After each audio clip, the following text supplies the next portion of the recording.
самом деле, скорее всего, мы очень мало заметим, что он вступил, потому что у нас и так была отрасль очень регламентированная.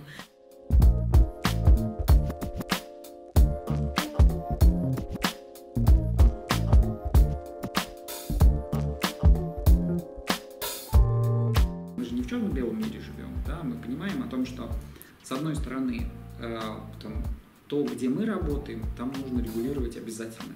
Но с другой стороны, кто будет теми людьми, которые будут принимать решения о том, чтобы проекту этому работать или не работать. Вот. И если такое начнется, то это будет большая печаль, на самом деле. Поэтому, в общем, весь вопрос в том, в прозрачности оценки и грамотности оценки, в экспертизе.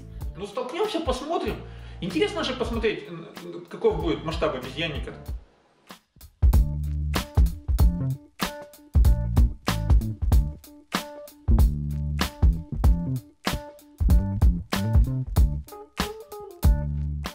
Вообще, идея введения такого закона понятна. И с одной точки зрения она достаточно здравая.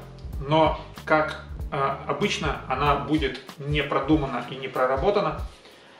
И ни к чему путному это не приведет. То есть закон не достигнет своих целей. Почему я это знаю? Мы работаем со школами, мы работаем с учебными заведениями. Мы общаемся со своими коллегами по всей Российской Федерации и в странах ближнего зарубежья. Так вот, среди тех, кто занимается с детьми, то есть среди тех, кто приходит в школы, 99% организаций стоило бы в школы абсолютно не пускать. Потому что это люди, которые делают это, как правило, ради денег. Или для достижения своих каких-то иных интересов, но ни в коем случае не в интересах людей, к которым они пришли. Наверное, рассуждать об этом... Я больше всего не люблю рассуждать перед законопроектом, потому что там мрак, все начинают спрашивать, что там.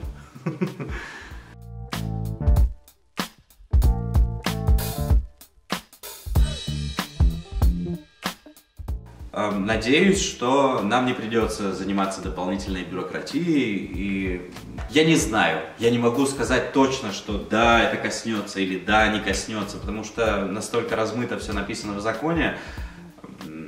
Наверное, для этого так и пишут все, чтобы было максимально размыто и непонятно, и была возможность заниматься регулирующей деятельностью в рамках просветительской деятельности в любом удобном для органов случае. Не совсем понятно. Мы не до конца представляем себе масштаб бедствия, который настигает всех нас.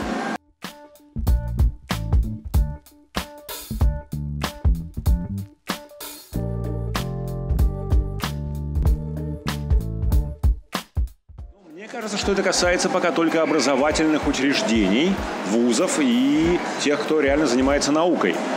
Не знаю, коснется ли это нас. Хотя мы, конечно, тоже занимаемся просвещением, и мы это даже не скрываем. Но мне кажется, что в законе никак не регулируется наша деятельность. Я пока бы раньше времени не паниковал. Я бы подождал немного и посмотрел, как закон начнет действовать и применяться сначала в научных учреждениях, да, а потом уже посмотрим, как это в столицах коснется культурных центров, которые в разы активнее, чем мы, занимаются лекционной деятельностью. Вот. Поэтому пока рано паниковать, но мы наблюдаем за ситуацией.